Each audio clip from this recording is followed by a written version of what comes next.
For this week's pattern prompt, I'm doing a pattern that I'm calling the cluster growth pattern. But before I show you it, I've got to show you where it came from.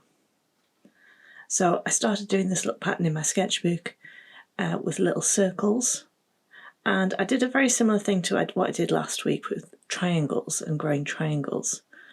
So I start with a circle of tiny little circles, and then I want to grow the pattern by making the circles bigger. So I do them in rows, one on the outside of the circle, one on the inside of the circle, and just keep getting bigger. So the circles just grow as they get further away from that original centre circle. As this pattern grows and develops, you can see where the circles are more dense, where they're closely packed. It'll become darker, so the original circle that you drew will be kind of quite obvious. But as this pattern grew, I realised that it was kind of boring. I wanted to do something a little bit more interesting. So I thought of other ways I could grow a pattern away from a kind of a starting point. And so I started again. So that's the beauty of working in a small sketchbook like this. You can try things out. It's not going to take terribly long, and then you can move on and do the next one. So for this one, I decide I'm going to use a line as my starting point rather than a circle, just to break it up a bit. I know this will work in a circle as well, but I just like to do something a little bit different occasionally. I could have drawn a straight line with a ruler across the centre of the page, but it doesn't really matter too much for this one. So a slightly wonky line of little circles to start with. And then I grow my pattern off this line, up and down.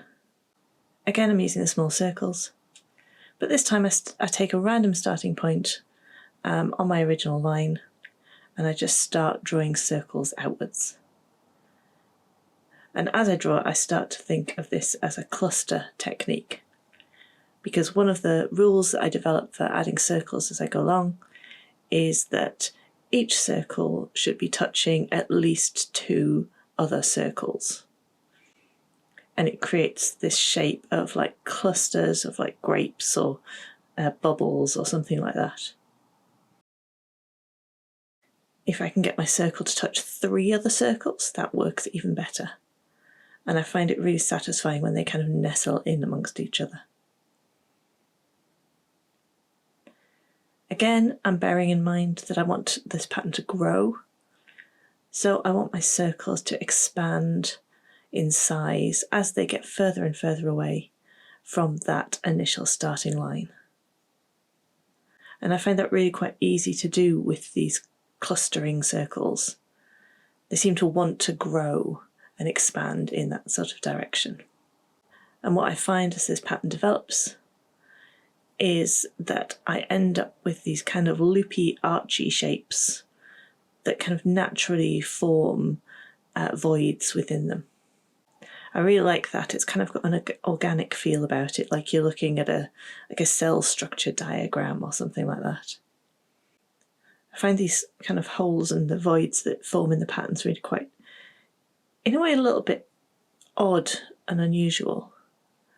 That sense of something having lots of holes in it can be quite disturbing sometimes.